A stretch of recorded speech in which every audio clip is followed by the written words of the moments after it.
कौन बनेगा मुख्यमंत्री देख रहे हैं आप। हरियाणा में विधानसभा चुनाव होना है, हरियाणा हॉट है। हरियाणा की सियासी सुगबुगाहट इस वक्त क्या चल रही है बताएंगे आपको, लेकिन शुरुआत इस वक्त एक बड़ी खबर आ रही है, हिमाचल प्रदेश से आ रही है। उसी को लेकर आपको जानकारी देते हैं। हिमाचल प्रदेश की वित्तीय स्थिति बिगड़ी, खराब वित्तीय स्थिति पर मुख्यमंत्री हिमाचल प्रदेश के सुखविंदर सिंह सुक्खू ने बड़ा फैसला लिया है। सीएम, मंत्री, सीपीएस चेयरमैन 2 महीने तक अपने वेतन भत्ते नहीं लेंगे।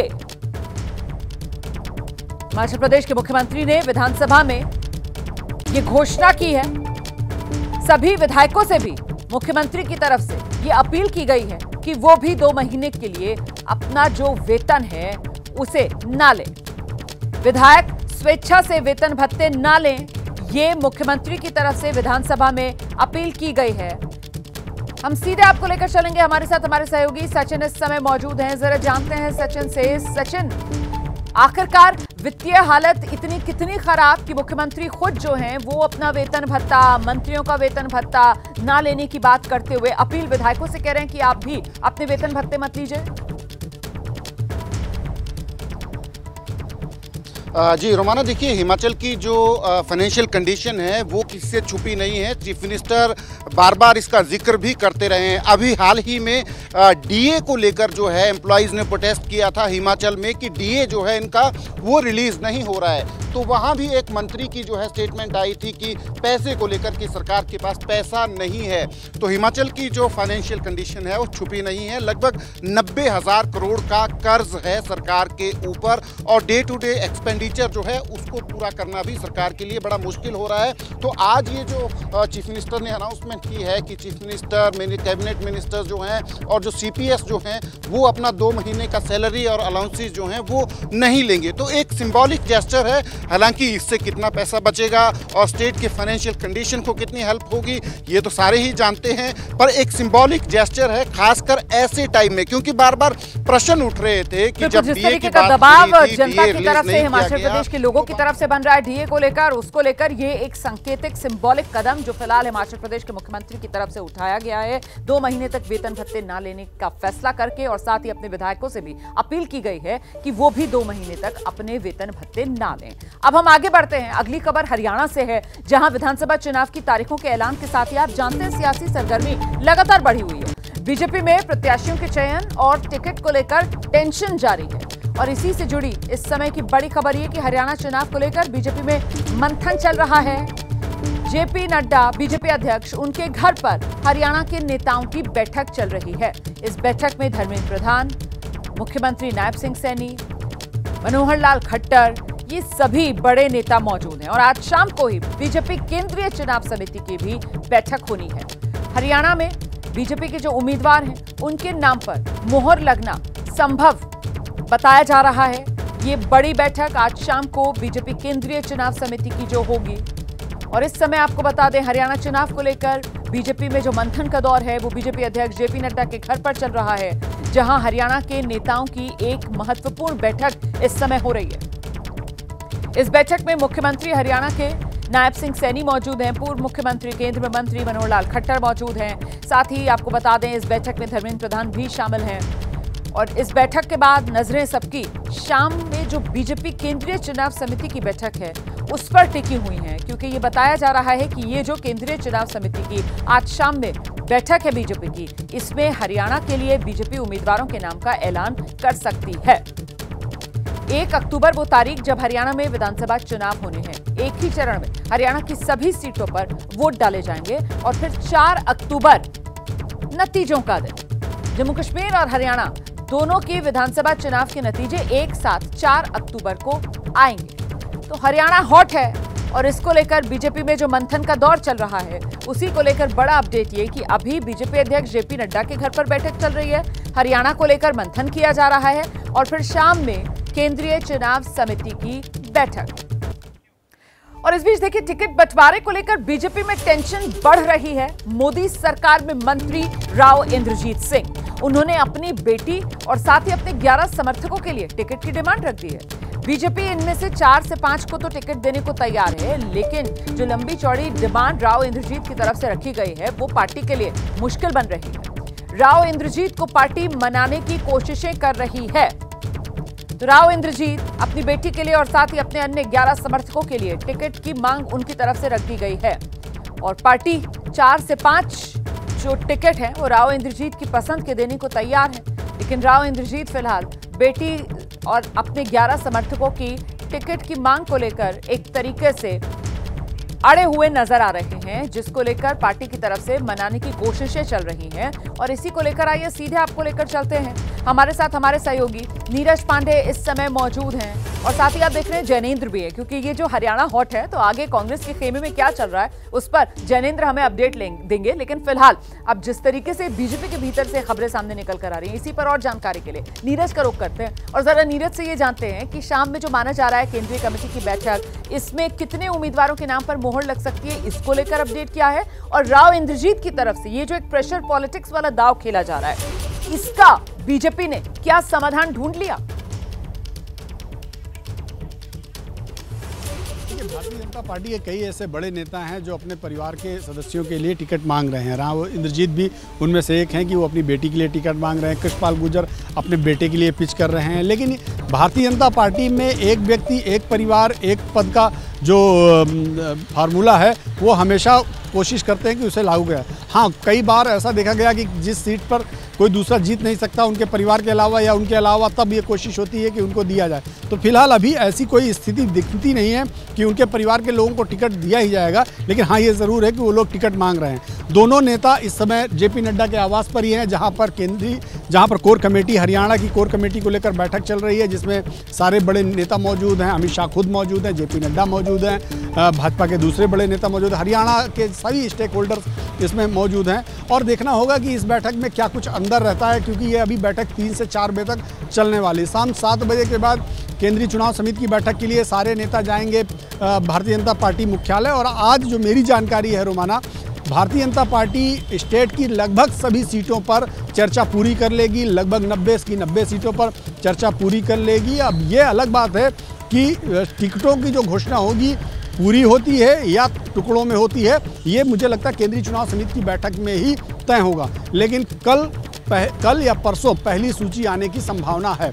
तो रोमाना अभी तक बड़ी बात यह कि अभी ये जो बैठक चल रही है, मतलब यही सबसे महत्वपूर्ण और निर्णायक बैठक एक तरीके से साबित होगी, जिसमें जितनी अड़चनें फिलहाल हरियाणा में बीजेपी टिकट को लेकर महसूस कर रही है, उन्हें पार पाने की एक कोशिश, क्योंकि तमाम जो बड़े नेता हैं बीजेपी के और साथ ही हरियाणा से जुड़े हुए जो बड़े नेता हैं वो इस बैठक में मौजूद हैं, जो बीजेपी अध्यक्ष जेपी नड्डा के आवास पर इस समय चल रही है। और अब कांग्रेस के खेमे में क्या चल रहा है, अब ये भी जानिए आप। कांग्रेस की स्क्रीनिंग कमेटी की बैठक का दूसरा दिन है आज। भूपेंद्र हुड्डा, मणिकम टेगौर इस बैठक में शामिल हो रहे हैं। अजय माकन भी इस बैठक में मौजूद हैं। कल की बैठक में जीती हुई 28 सीटों पर चर्चा हुई और ज्यादातर नामों को टिकट देने पर सहमति बनी थी। कांग्रेस की स्क्रीनिंग कमेटी की बैठक का ये दूसरा दिन है आज। अपडेट के लिए सीधे आपको लेकर चलते हैं। हमारे साथ हमारे सहयोगी जैनेंद्र इस समय मौजूद हैं और जरा जानते हैं जैनेंद्र से, स्क्रीनिंग कमेटी की आज दूसरे दिन लगातार बैठक जारी। जैनेंद्र, आज फोकस कहां पर रहने वाला है?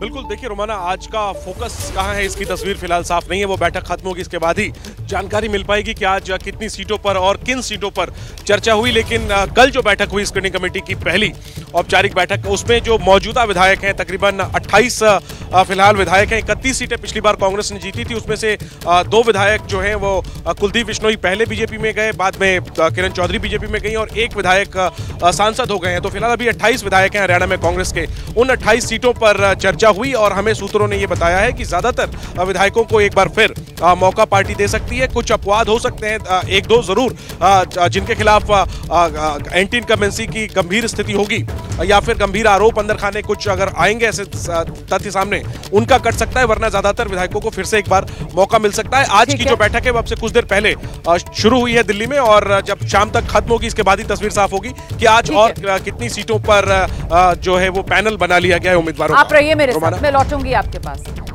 तो हमारे दोनों सहयोगी हमारे साथ लगातार बने हुए हैं और इस बीच देखिए, हरियाणा विधानसभा चुनाव में कांग्रेस सांसदों को अपने टिकट नहीं देगी, ये दावा हरियाणा कांग्रेस के जो प्रभारी हैं दीपक बाबरिया, उनकी तरफ से किया गया। दीपक बाबरिया का कहना है कि कुमारी सैलजा, रणदीप सुरजेवाला विधानसभा चुनाव नहीं लड़ेंगे, सांसदों को चुनाव लड़ने की इजाजत नहीं दी जाएगी। हरियाणा कांग्रेस प्रभारी दीपक बावरिया ने कहा है, सांसद विधानसभा चुनाव में प्रत्याशियों के लिए प्रचार करेंगे। अगर किसी सांसद को चुनाव लड़ना है तो फिर पार्टी अध्यक्ष से बात करें। किसी को इजाजत नहीं दी जाएगी। भी सांसद को जो है चुनाव लड़ना है तो they will be required to take permission from the Congress president and high command. और ज्यादातर सोच वो बन रहा है कि किसी को इजाजत नहीं देना। सीधे आपको लेकर चलते हैं, जैनेंद्र हमारे साथ मौजूद हैं इस समय। जैनेंद्र, कहां तो कुमारी शैलजा जो हैं वो बार बार इस बात को दोहरा रही हैं कि वो तो विधानसभा चुनाव लड़ेंगी, मन बना चुकी हैं, इस बारे में वो किसी से भी बात करने को तैयार हैं। और कहां दीपक बावरिया की तरफ से मीडिया के सामने आकर साफ तौर पर कहा जा रहा है कि जो सांसद हैं वो चुनाव नहीं लड़ेंगे। मतलब ये वही कांग्रेस की कल है जो अब खुलकर मीडिया के सामने आ रही है। बिल्कुल, और यही सबसे बड़ी चुनौती मानी जा रही है रोमाना विधानसभा चुनाव में। हरियाणा में कांग्रेस में जो दोनों गुट हैं, और साफ तौर पर कुमारी शैलजा एक नहीं कई बार ये जाहिर कर चुकी हैं कि भले वो लोकसभा चुनाव जीत चुकी हैं लेकिन फिर भी वो विधानसभा चुनाव में उतरना चाहती हैं। इसी तरह एक और राज्यसभा सांसद रणदीप सुरजेवाला पिछली बार कैथल में हार गए थे, लेकिन इस बार फिर वो कैथल में तैयारी कर रहे हैं चुनाव लड़ने की। लेकिन कल दीपक बावरिया ने दो टूक कह दिया कि सांसदों को चुनाव लड़ने की इजाजत नहीं दी जाएगी। उन्होंने कहा कि स्क्रीनिंग कमेटी अपनी तरफ से केंद्रीय चुनाव समिति में किसी भी सांसद को कंसिडर नहीं करेगी। अगर किसी को चुनाव लड़ना है तो वो राष्ट्रीय अध्यक्ष से सीधा संपर्क करें। अब ऐसे में देखना होगा कि क्या शैलजा और रणदीप सुरजेवाला को कांग्रेस आला कमान यानी कांग्रेस टॉप लीडरशिप जो है वो चुनाव में लड़ने की इजाजत देती है। लेकिन जिस तरह खुलकर दीपक बावरिया ने कह दिया, साफ है कि कहीं ना कहीं उन्होंने एक झलक तो दे ही दी कि कांग्रेस लीडरशिप भी नहीं चाहती कि सांसद चुनाव में उतरे। और ऐसे में ना तो रणदीप सुरजेवाला ना ही कुमारी शैलजा का कोई अधिकृत बयान बावरिया के इस ऐलान पर आया है। लेकिन अंदर खाने से हमें यह पता चल रहा है कि दोनों ही नेता जो है वो बावरिया के बयान से खुश नहीं है। और ऐसे में कांग्रेस की चुनौती आने वाले दिनों में और बढ़ सकती है। हालांकि देखिए रोमाना, एक बात और अंत में मैं कहना चाहूंगा कि भले ये दोनों नेता चुनाव लड़े या ना लड़े, लेकिन सीएम की दावेदारी चुनाव लड़ने तक सीमित नहीं है। पिछली बार 2004 में जब भूपेंद्र हुड्डा मुख्यमंत्री बने थे हरियाणा के, तब वो सांसद से सीधा मुख्यमंत्री बने थे। तो मुख्यमंत्री का दावा तो शैलजा का तब भी रहेगा जब वो चुनाव विधानसभा का बेशक ना लड़े, लेकिन जिस तरह वो खुलकर कह चुकी है कि वो लड़ना चाहती है, सारी लड़ाई तो मुख्यमंत्री की दावेदारी को लेकर ही है ना। और सारी जो लड़ाई है वो उसी मुख्यमंत्री की दावेदारी की काट के तौर पर क्या क्या कदम उठाए जा सकते हैं उसी को लेकर है। बहुत शुक्रिया फिलहाल जैनेंद्र आपका भी, नीरज पांडे आपका भी इस तमाम जानकारी के लिए। अब आगे बढ़ते हैं, जरा बात जो है वो बिहार की राजनीति की करते हैं। बिहार की राजनीति में मशहूर चाचा भतीजा को लेकर हलचल एक बार फिर से तेज हो गई है। आप जानते हैं परसों पशुपति पारस जो हैं गृह मंत्री अमित शाह से उन्होंने मुलाकात की और एक बार फिर अटकलों का बाजार गर्म हो गया। अमित शाह से मुलाकात के बाद पशुपति पारस ने एबीपी न्यूज से बातचीत में कहा है कि अमित शाह ने उन्हें भरोसा दिया है लोकसभा चुनाव जैसा हाल विधानसभा में नहीं होगा। एनडीए के साथ वो विधानसभा चुनाव लड़ेंगे। पशुपति पारस ने यह भी कहा कि वो अच्छे समय के इंतजार में हैं। चिराग से उनकी कोई बातचीत नहीं होती है। मेरे साथ इस वक्त पूर्व केंद्रीय मंत्री और आरएलजेपी प्रमुख पशुपति पारस मौजूद हैं बातचीत करने के लिए, और इनकी गृह मंत्री अमित शाह से बीते दिन मुलाकात भी हुई है। लेकिन इस वक्त हमारे साथ है, सबसे पहले तो आपकी मुलाकात हुई अमित शाह से, क्या बात हुई? बहुत अच्छी मुलाकात हुई और बिहार के इशू पर खास करके बिहार में जो विधानसभा का चुनाव है 2025 में, उसके किस ढंग से चुनाव लड़ा जाए, एनडीए गठबंधन का क्या रुख होगा, गठबंधन का क्या स्वरूप होगा, इस पर विस्तार से उनकी हमारी बात हुई। हमें भी बताइए, हम भी जानना चाहते हैं कि बिहार को लेकर प्लान क्या है आप लोगों का, क्या बिहार को लेकर कोई बातचीत हुई? देखिए, राज को राज रहने दीजिए, राज कुछ ओपन नहीं होना चाहिए। जो बातें हुई है वो अभी समय है, 1 वर्ष समय है, लेकिन जो बात हुई है सकारात्मक बात हुई है। और एनडीए गठबंधन के हम पुराने साथी हैं और ईमानदार साथी हैं, वफादार साथी हैं। लोकसभा के चुनाव में हमारे साथ में इंसाफ नहीं किया गया, तो मैंने कहा था कि सर लोकसभा की तरह नहीं होना चाहिए। उन्होंने आश्वासन दिया कि विधानसभा में निश्चित रूप से बिहार में जब भी चुनाव होगा तो आपको सम्मान दिया जाएगा। उसके तहत हमारी बात हुई और बात मैं इतना कह सकता हूं कि बहुत ही संतोषप्रद बात हुई। तो क्या चूँकि आपको एक भी सीट नहीं दी गई लोकसभा चुनाव में और नतीजा ये हुआ कि मतलब आप कहीं दिखे नहीं पूरे लोकसभा चुनाव में, और आपको इस चीज़ का दुख भी? नहीं, हाँ, दुख तो होना स्वाभाविक था, दुख होना स्वाभाविक था, लेकिन जब हम लोगों ने नेशनल सिक्योरिटी की बैठक बुलाया और बैठक बुलाने के बाद ये तय हुआ कि व्यक्तिगत हित और दल के हित को दरकिनार करते हुए राष्ट्र हित की बात होनी चाहिए। क्या बिहार विधानसभा चुनाव में आप एनडीए के साथ चुनाव लड़ेंगे? और अगर आपका जवाब हाँ है तो क्या आप सीट शेयरिंग को लेकर के कोई बातचीत आपने की है अमित शाह से? अभी हमारी कोई बातचीत नहीं हुई है कि मैंने कहा ना मैं एनडीए गठबंधन में हूँ और निश्चित रूप से विधानसभा के चुनाव में एनडीए गठबंधन के साथ हम रहेंगे और मिलजुल के हम लोग चुनाव लड़ेंगे। और एक ही उद्देश्य हम लोगों का है कि बिहार में निश्चित रूप से इस बार एनडीए की सरकार बननी चाहिए। हाँ, उन्होंने कहा कि साथ में आप एनडीए के पार्टनर सहयोगी दल हैं, निश्चित रूप से हम लोग सब लोग मिल करके साथ लड़ेंगे, जो सम्मानजनक सीट होगा उस पर विचार किया जाए। आप केंद्रीय मंत्री थे, आपकी सीट या यूं कह लीजिए कि आपका जो मंत्री पद था वो आपके भतीजे को मिल गया और आप पूर्व कैबिनेट मंत्री बन गए। क्या आपको इस बात का मलाल है? देखिए, राजनीति में जैसे अभी रात है ना तो कल दिन होगा, तो निश्चित रूप से राजनीति में लोगों को आशावादी होना चाहिए, निराशावादी नहीं होना चाहिए। चिराग, अब जब मंत्री हैं आपसे सलाह लेते हैं, आपकी कोई बातचीत हुई? हमसे उनकी कोई बातचीत नहीं है। तो उनका परिवार अलग है, पार्टी अलग है, परिवार अलग है, वो अपने घर में है, हम अपने घर में हैं। सलाह कुछ भी नहीं, कुछ नहीं, कोई बातचीत नहीं होती। चिराग पासवान के चाचा पशुपति पारस को आप सुन रहे थे। एबीपी न्यूज से खास बातचीत में उनका दर्द भी छलका और ऐसे में अब सवाल ये कि आखिरकार चिराग के मन में क्या है। दरअसल वो कुछ मुद्दे जिसको लेकर चिराग पासवान का बीजेपी से अलग स्टैंड, इसमें महत्वपूर्ण जातीय जनगणना का मुद्दा हो जाता है। वक्फ बोर्ड एक्ट में बदलाव का मुद्दा सामने आया पिछले दिनों। बड़े पदों पर लेटरल एंट्री वाला जो केंद्र सरकार का फैसला था, उस पर भी मुखर तरीके से विरोध करते हुए चिराग पासवान नजर आए। एससी एसटी आरक्षण कोटे में कोटा का भी चिराग पासवान ने खुलकर विरोध किया। मैं सीधे आपको लेकर चलती हूं। हमारे साथ हमारे सहयोगी प्रकाश कुमार इस समय पटना से मौजूद हैं और जरा प्रकाश से ही अब समझते हैं ये जो बड़ा दावा पशुपति पारस कर रहे हैं, एनडीए में अच्छे दिन, क्या वाकई पशुपति पारस को लगता है कि उनके आने वाले हैं? प्रकाश, रोमाना, पहले तो ये समझना होगा कि अभी जो राजनीति चल रही है पशुपति पारस की या बीजेपी की, क्या चिराग के पर कतरने की एक कोशिश है या फिर प्रेशर पॉलिटिक्स है या दो तलवार को एक म्यान में लाने की कोशिश है, ये समझना होगा। तो मेरे हिसाब से अभी यह दिख रहा है कि पशुपति पारस के साथ बीजेपी गलबैया दिखा करके, मिल करके वो ये बताने की कोशिश कर रही है कि चिराग पासवान ज़्यादा उड़िए नहीं, हमारे साथ आपके चाचा भी हैं और उनका चेहरा भी है। तो ऐसे में एक प्रेशर होता है। दूसरा कि चिराग पासवान जिस तरीके से बयान दे रहे हैं वो बयान जो है बीजेपी को खटक रही है। ऐसे में चिराग पासवान को के साथ क्या प्रेशर पॉलिटिक्स अपना करके उसको अपने पाले में लाया जा सकता है। और तीसरी जो सबसे अहम बात है कि बिहार में जो विधानसभा चुनाव होने हैं, पिछले 2020 में चिराग पासवान ने अकेले लड़ करके ये जता दिया था कि वो एनडीए को नुकसान पहुंचा सकते हैं। तो ऐसे में झारखंड में भी उन्होंने ऐलान किया है कि 26 सीटें चाहिए।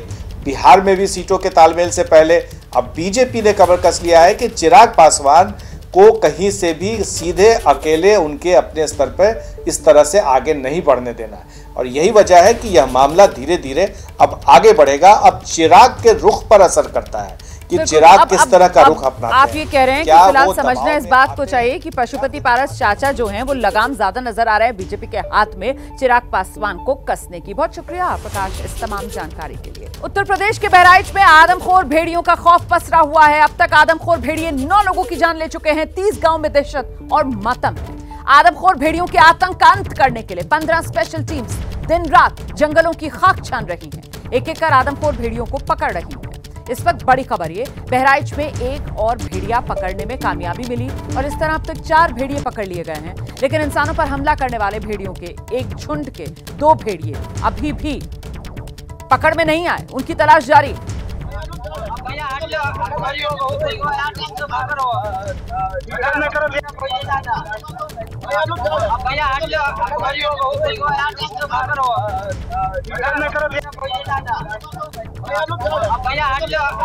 तो दो आदमखोर भेड़ियों की तलाश अभी भी जारी है। अभी तक 4 भेड़िए जो हैं वो पकड़ में आ चुके हैं और ये तस्वीर आप देख रहे हैं वो भेड़िया, चौथा भेड़िया जो आज पकड़ में आया है उसकी तस्वीर भी आपके सामने है।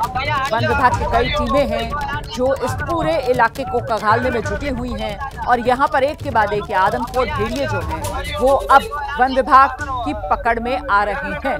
लेकिन अभी भी चुनौती 2 और भेड़िए बने हुए हैं क्योंकि 2 भेड़िए ऐसे जो अभी भी पकड़ से बाहर हैं। इन भेड़ियों का दहशत ऐसी इस पूरे इलाके में फैली है कि फिलहाल इस पूरे इलाके में जो बच्चे हैं माता पिता उनको अकेले घर से बाहर जाने नहीं दे रहे। यहाँ तक कि स्कूल भी अब माँ बाप अपने बच्चों को भेजने से डर रहे हैं। दिखाते हैं आपको मौके से अपने सहयोगी संजय त्रिपाठी की एक रिपोर्ट। वन विभाग की टीमों ने आदमखोर भेड़िए को पकड़ लिया है। भेड़िए की तस्वीरें हम दिखाते हैं। यहाँ से इस जाल के भीतर भेड़िए को कैद करके रखा है और यहाँ से लेकर के उसको सीधे लखनऊ जाया जा रहा है। आप तस्वीरें देख सकते हैं। ये काफ़ी सुरक्षा के साथ में, पूरी सिक्योरिटी के साथ में, पुलिस की गाड़ियों के साथ में ये पूरा काफिला जो है इस वक्त आगे जा रहा है और सुरक्षा के साथ में इस भेड़िए को लखनऊ ले जाया जाएगा। पूरे रास्ते में इस तरह से लोग जो हैं इस भेड़िए को देखने के लिए रुक रहे हैं क्योंकि ये वही आदमखोर है जिसने यहाँ पर कोहराम मचाया हुआ था। कैमरामैन प्रेम सिंह के साथ संजय त्रिपाठी, एबीपी न्यूज़, बहराइच। और अब इस वक्त एक और बड़ी खबर मैं आपको बता देती हूं। आज जिस भेड़िए को पकड़ा गया उसे थोड़ी देर पहले डीएफओ आवास पर लाया गया है। ये जानकारी सामने आ रही है। आज जिस भेड़िए को पकड़ा है थोड़ी देर पहले उसे डीएफओ आवास पर लाया गया है। बहराइच से पकड़ा गया ये भेड़िया डीएफओ आवास पर अब इसे लाया गया है। मेडिकल जांच दरअसल यहीं डीएफओ आवास पर इस भेड़िए की करवाई जाएगी।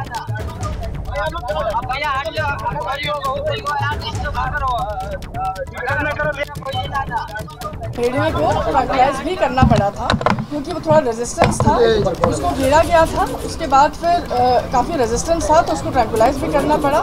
लेकिन जैसे ही वो केज में आया तुरंत वो रिवाइव भी हो गया, उसको रिवाइव भी कर दिया गया है और अभी वो रेस्ट कर रहा है और बहुत जल्दी हम उसको किसी अच्छी ठीक जगह पे जहाँ पे वो बिल्कुल सुरक्षित रहेगा और सुरक्षित भी रहेगा और हेल्दी भी रहेगा, ऐसी जू में हम उसको ट्रांसफर करेंगे। भेड़िए अभी तक 4 भेड़िए पकड़े जा चुके हैं। 2 भेड़िए हैं जो अभी रिमेनिंग है, उनको भी पकड़ने की पूरी तैयारी की जा रही है।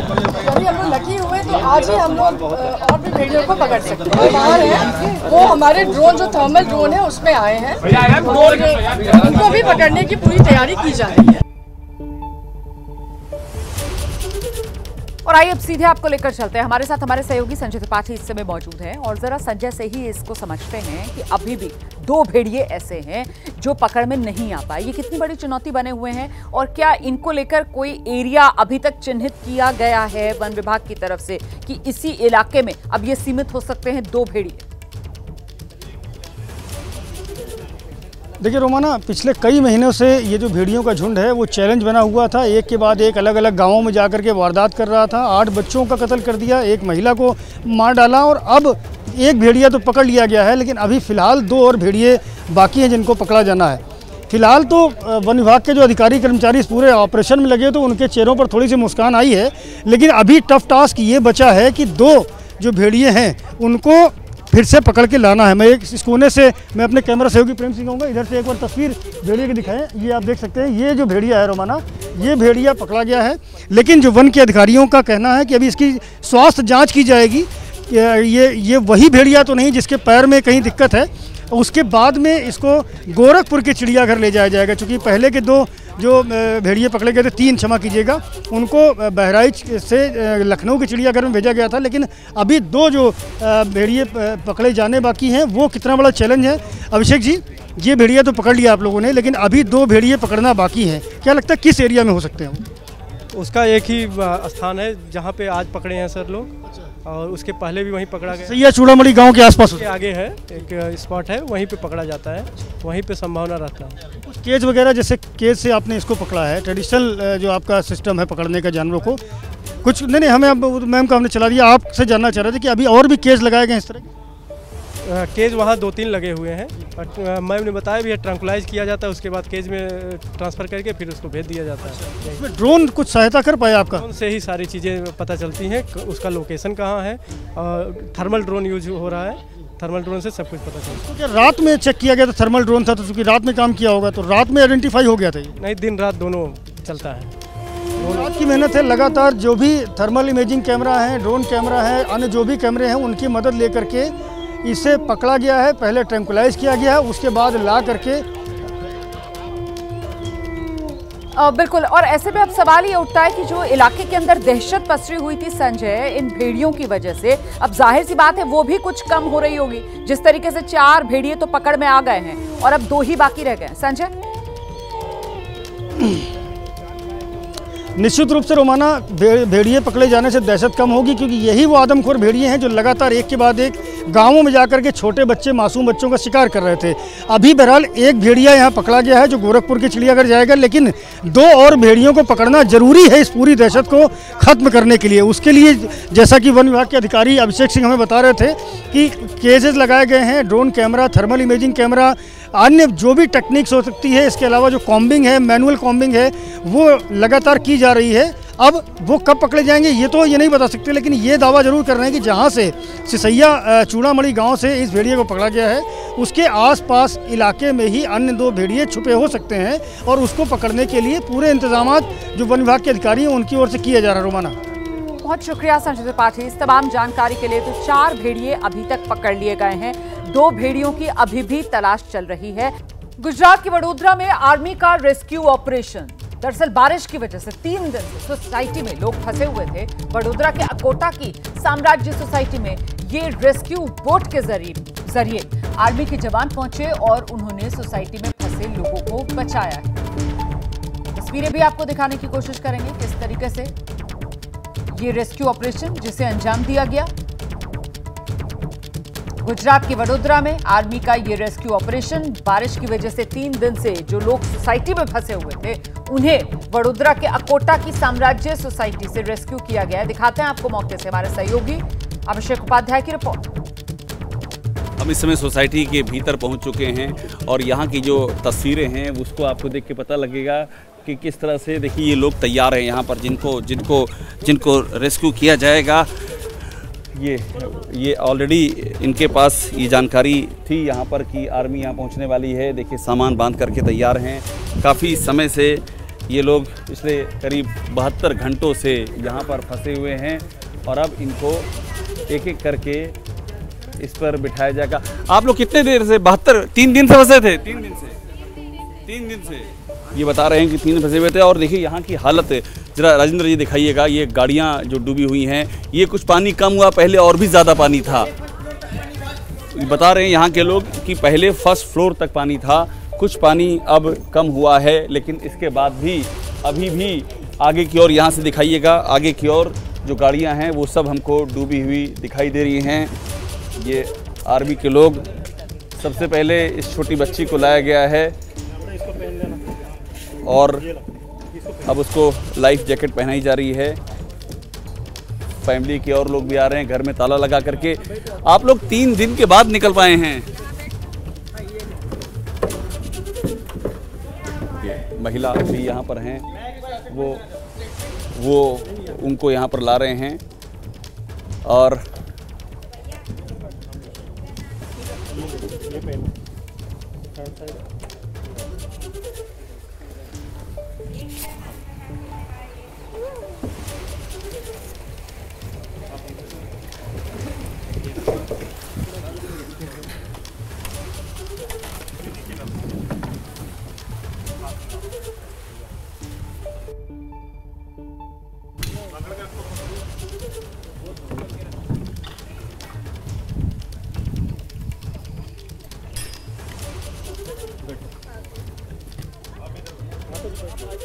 तो ये तस्वीरें आप देख रहे हैं। देखिए किस तरीके से आर्मी के जवान जो हैं वो पहुंचे यहाँ पर इस सोसाइटी के भीतर। जो लोग फंसे हुए थे उनका रेस्क्यू किया गया है बोट के जरिए। आर्मी के जवान यहाँ पर पहुंचे, उसके बाद ये लाइफ जैकेट्स जो हैं इस सोसाइटी में जो लोग फंसे हुए थे उन्हें पहनाई गई और इस तरीके से इन लोगों को यहाँ से निकाला गया। और आइए सीधे बात को लेकर चलते हैं। हमारे साथ हमारे सहयोगी अभिषेक उपाध्याय इस समय मौजूद है और जरा जानते हैं अभिषेक से अभी किस तरीके के हालात यहाँ गुजरात वडोदरा जहां पर आप मौजूद हैं बने हुए हैं। अभिषेक, मैं अभी रोमाना एक ब्रिज पर हूं और यहां से मैं आपको टॉप एंगल से तस्वीर दिखा रहा हूं कि पानी का जो प्रकोप है वो अभी भी ज्यों का त्यों है। देखिए, कॉमर्शियल कॉम्प्लेक्स है और ये अलकापुरी के पास है, कलेक्टर ऑफिस के पास। और देखिए, इस कॉमर्शियल कॉम्प्लेक्स का पूरा नीचे का फ्लोर जो है वो पानी में समाया हुआ है और ये बड़ा कॉमर्शियल कॉम्प्लेक्स है। ये वडोदरा का जो रेलवे स्टेशन है उसके ये पास के इलाके हैं और लंबा, राजेंद्र जी दिखाइएगा, यहाँ से लेकर के एक छोर से लेकर के दूसरे छोर तक यही तस्वीर हमको नज़र आ रही है, जहाँ पर ये जो कॉमर्शियल कॉम्प्लेक्स है वो पानी में डूबा हुआ है। आसपास की जो गलियां हैं वो भी पानी में डूबी हुई हैं और अभी मैं जिस फ्लाईओवर पर हूँ, ये फ्लाईओवर आप समझ लीजिए लाइफ लाइन है। यहाँ पर गाड़ियाँ खड़ी हैं, लोग यहाँ पर आए हुए हैं, यहाँ से वो सुरक्षित हैं। इसके नीचे उतरने का मतलब है कि नीचे जाएंगे तो पानी सर तक चला जाएगा। और दोनों और वही तस्वीरें एक बार फिर से आपको मैं दिखा रहा हूँ। सामने की ये जो बिल्डिंग है, ये बिल्डिंग कमर्शियल बिल्डिंग लगभग पूरी खाली हो चुकी है। लोग इसे छोड़ करके जा चुके हैं और जो लोग अभी हैं यहाँ पर वो इस इंतज़ार में हैं कि पानी जो है जो अंदर की ओर उनके दुकानों में घुस गया है उससे क्या नुकसान हुआ है वो और क्या बचा सकते हैं और क्या यहाँ पर मदद पहुँच सकती है, इसका इंतजार कर रहे हो। देखिए, वहाँ पर पानी निकाला जा रहा है, बाकायदा एक वहाँ पर मशीन लगाई गई है और उससे पानी निकालने की कवायद की जा रही है और इतनी देर से ये कवायद चल रही है। उसके बाद भी अभी पानी का जो लेवल है यहाँ पर वो काफ़ी ज़्यादा है। और ये जो तस्वीर है वडोदरा के अलग अलग हिस्सों में हमको यही तस्वीर नज़र आ रही है कि इस तरह से पानी में ये हिस्से डूबे हुए हैं। टॉप एंगल से मैं आपको ऊंचाई से दिखा रहा हूं और नीचे के जो इलाके हैं और यहाँ से लेकर के हमने अलग काला घोड़ा से लेकर के माझिल का इलाका और उधर जाम्बुआ का इलाका, ये सब के सब, वड़सर का इलाका, इन सब में पानी है। समा रोड में पानी है और यहाँ पर भी एक हम एक यहाँ से चूँकि लंबी तस्वीर आपको दिखा रहे, देखिए यहाँ से लेकर के आगे तक आपको यही हालात, ऐसा ही पानी यहाँ पर नज़र आएगा। और ये सब इंतज़ार कर रहे हैं कि, और इसमें खतरा ये है कि आजवा डैम से अभी और पानी छोड़ा जाना है। 214.5 फीट ऊंचाई लेवल तक पानी आ गया, जबकि 212 होना चाहिए। उसको अगर छोड़ा जाएगा तो हो सकता है और भी चुनौती सामने आएगी। जी बिल्कुल। अब महत्वपूर्ण ये हो जाता है कि आने वाले समय के लिए जो मौसम विभाग है उसने अब क्या अंदेशा जताया है, क्या ये मुश्किल अभी और बढ़ने वाली है? ये बारिश जिसकी ज़बरदस्त मार इस समय गुजरात के कई ज़िलों पर पड़ रही है, क्या अभी स्थिति और ख़राब होने वाली है अभिषेक? देखिए, अभी भी रह करके बारिश हो रही है। मौसम का जो ऑरेंज अलर्ट है, यहाँ से आप आसमान की ओर देखेंगे अगर, तो यहाँ पर आपको बादल छाए हुए नजर आएंगे। रह करके बारिश हो रही है। हालांकि बारिश की इंटेंसिटी कम ज़रूर हुई है, लेकिन इसके बाद भी जो मौसम को लेकर अलर्ट है मौसम विभाग का, कहीं रेड अलर्ट कहीं ऑरेंज अलर्ट, वो लगातार जारी है। और ये जो पानी आपको दिख रहा है, तेज़ बारिश होने के नाते विश्वामित्री नदी अभी भी वडोदरा में 35 फीट पे चल रही है, जबकि जब वो 30 फीट के नीचे आएगी तब जा कर के स्थितियाँ कुछ सामान्य होंगी। तो अभी 5 फीट का फासला है और ये 5 फीट का जो फासला है वो वडोदरा के लिए बड़ा भारी हुआ जा रहा है, क्योंकि ये 5 फीट कम होने में जितना टाइम लगे, यहाँ पर 7 ब्रिज हैं, उनमें से अभी कई ब्रिज बंद हैं। 62 गेट है यहाँ आजवा डैम के, उन 62 गेट को बंद कर दिया गया। लेकिन मैं जो आपको पहले बताया कि पानी का जो लेवल है 214.5 फीट है, वहाँ पर उसको मेंटेन करना है और जब वो पानी मेंटेन करके वो छोड़ा जाएगा तो और बड़ी चुनौती आ सकती है। वो एक चिंता का सबब यहाँ पर बना हुआ है। रोमाना, आप रहिए मेरे साथ, मैं लौटूंगी आपके पास। देखिए, वडोदरा के हालात तो आपने देख लिए, लेकिन सिर्फ वडोदरा ही नहीं बल्कि गुजरात के कई जिलों में जल कहर बनकर बरपा है। पोरबंदर, वहां पर भी हालात बहुत खराब हो गए हैं। कई इलाके पूरी तरीके से डूब गए हैं, बाकी इलाकों से उनका संपर्क टूट गया। रेस्क्यू में हेलीकॉप्टर की मदद ली जा रही है ताकि पानी के बीचों बीच जो लोग फंसे हुए हैं उन्हें किसी तरीके से सुरक्षित स्थान तक पहुंचाया जा सके। तस्वीरें आपके सामने हैं। पोरबंदर कैसे हेलीकॉप्टर की मदद से रेस्क्यू ऑपरेशन चलाया जा रहा है।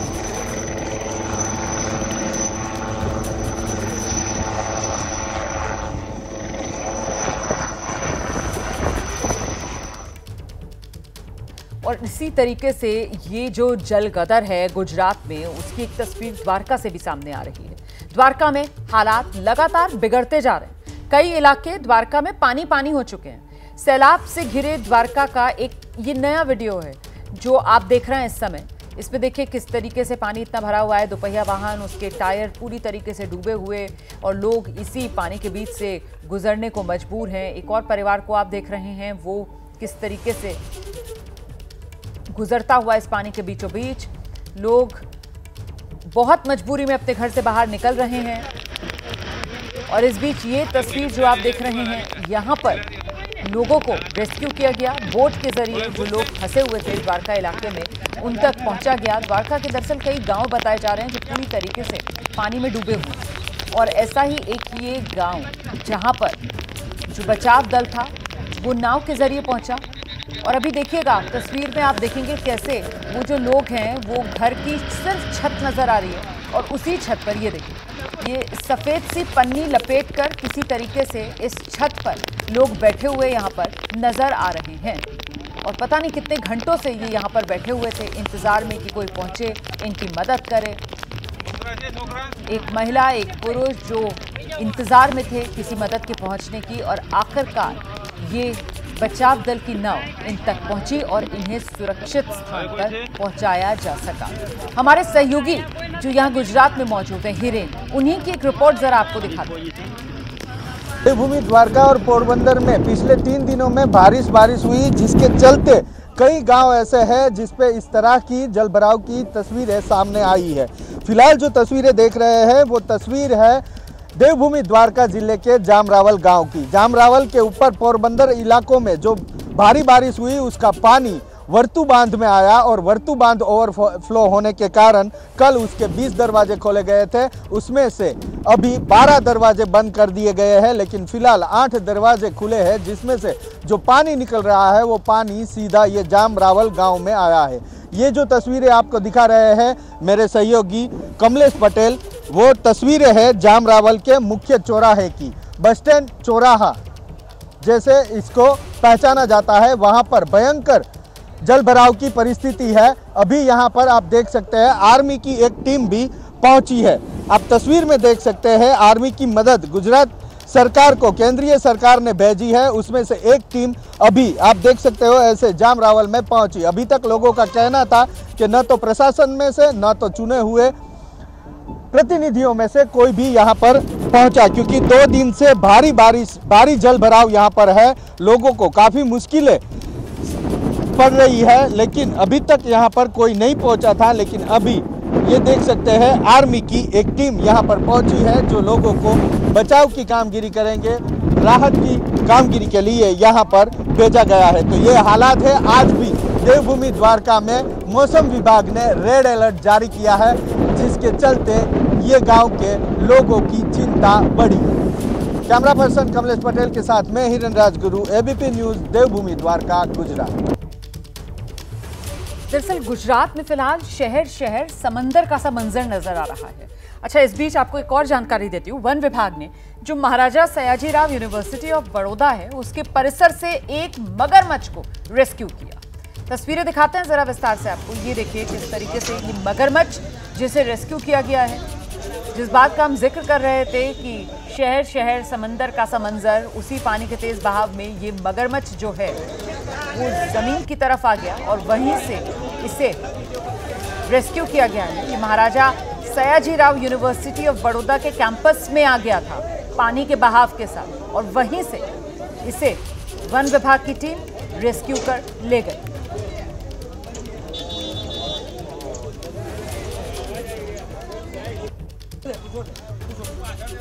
तो बड़ौदा की यूनिवर्सिटी में ये मगरमच्छ, और ऐसे देखने में आपको लगेगा जैसे ये किसी तरीके का कोई स्टैचू हो, लेकिन ये जीता जागता जिंदा मगरमच्छ है। ये देखिए जो यहाँ पर पानी के तेज बहाव के साथ बहकर आ गया था, और फिर इसकी सूचना मिलते साथ ही वन विभाग की टीम यहाँ यूनिवर्सिटी कैंपस में पहुंची और इस मगरमच्छ का रेस्क्यू किया गया।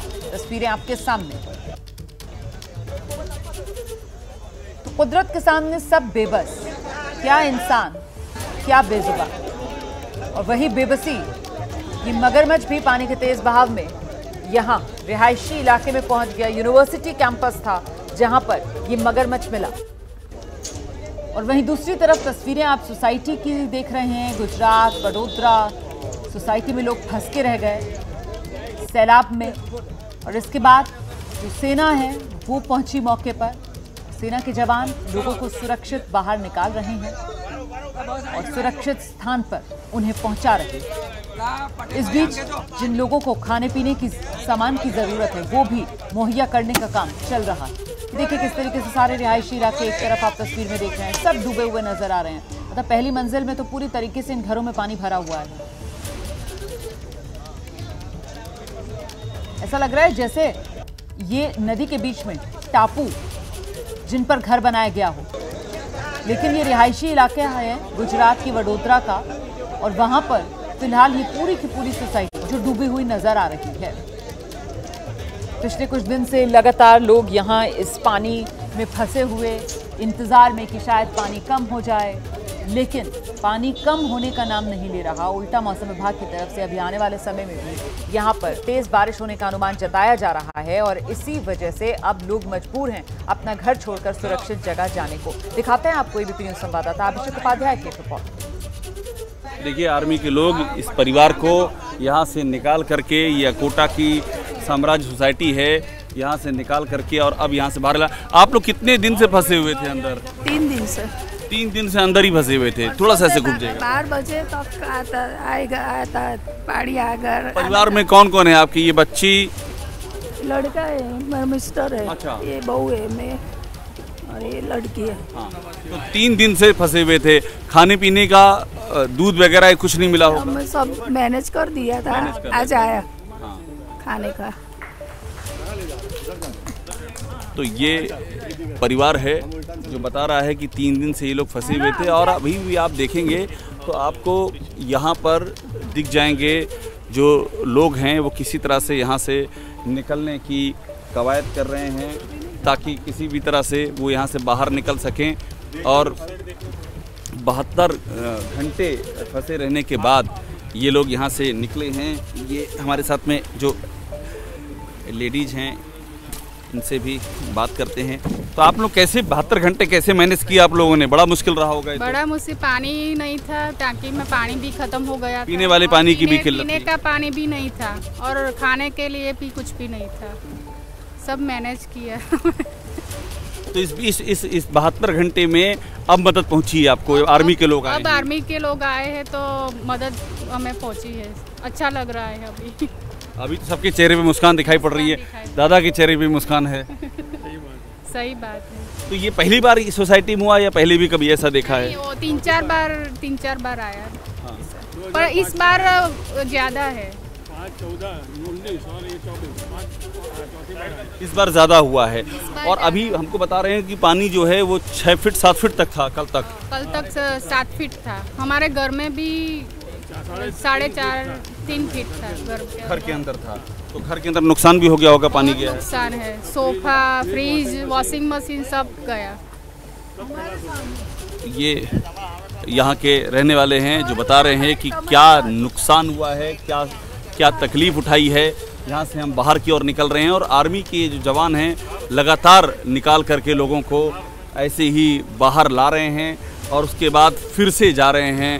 ये सिलसिला लगातार जारी है और ये जो जिस तरह से रेस्क्यू ऑपरेशन चल रहा है उससे लोगों के जहन में एक उम्मीद है कि वो सुरक्षित यहाँ से निकल सकेंगे, क्योंकि हालात अभी भी सामान्य से बहुत पीछे हैं। एवं राजेंद्र के साथ अभिषेक उपाध्याय, एबीपी न्यूज़, वडोदरा। आगे बढ़ते हैं, कुछ और खबरों का रुख करते हैं। इस वक्त एक बड़ी खबर पंजाब से आ रही है जहां कैबिनेट ने बड़ा फैसला लिया है। पंजाब कैबिनेट का फैसला, पंचायत में पार्टी सिंबल पर अब चुनाव नहीं होंगे। पंजाब कैबिनेट ने पंजाब पंचायत नियम में संशोधन किया है। सरपंच और पंच के चुनाव पार्टियों के सिंबल पर नहीं होंगे। हालांकि जिला परिषद बीडीसी चुनाव सिंबल पर ही होंगे। सीधे आपको लेकर चलते हैं, हमारे साथ हमारे सहयोगी सचिन इस समय मौजूद हैं। सचिन, ये फैसला पंजाब कैबिनेट ने अब क्यों लिया? जी रोमाना, देखिए पहले तो पंजाब में पंचायत चुनाव जो है वो होने हैं। तो आज पंजाब कैबिनेट ने ये डिसीजन लिया है कि जो पंजाब में सरपंच और पंच के जो चुनाव हैं वो पॉलिटिकल पार्टीज के सिंबल पे नहीं होंगे। ऐसा तर्क जो है ये सरकार की तरफ से दिया जा रहा है कि अगर पॉलिटिकल पार्टीज के सिंबल पे इलेक्शन होते हैं तो उसमें जो है वो द्वेष बढ़ता है जो है गांव के जो लोग हैं। इसलिए अब जो इलेक्शन कमीशन जो है, चुनाव आयोग जो सिंबल देगा उस पे जो कैंडिडेट जो है वो इलेक्शन लड़ेंगे। पॉलिटिकल पार्टीज की इंटरवेंशन जो है इससे जो है जो पॉलिटिकल पार्टीज मॉनिटर करती हैं चुनाव को, क्योंकि अगर सिंगल पे चुनाव होता है तो नेचुरल है कि पॉलिटिकल पार्टीज जो है उसको इंटरवीन करेंगी, वो मॉनिटर करेंगी कि उनके सिंबल वाले लोग जो है वो जीते। तो एक तरीके से इसको अपॉलिटिकल बनाने की कोशिश की है सरकार ने कि इसमें जो है, और लॉजिक ये दिया जा रहा है कि इसकी वजह से जो है जो देश जो है बढ़ता है पॉलिटिकल सिंबल से चुनाव लड़ने से वो कम होगा। ठीक, बहुत शुक्रिया आपका इस तमाम जानकारी के लिए। द्वेष बढ़ता है पॉलिटिकल सिंबल पर जब चुनाव लड़ा जाता है और इसी वजह से पंचायत चुनाव, सरपंच के, पंच के, उसमें अब पॉलिटिकल पार्टी के सिंबल पर नहीं बल्कि चुनाव आयोग की तरफ से जो सिंबल दिया जाएगा हर एक उम्मीदवार को, उस पर वो अलग अलग चुनाव लड़ेगा।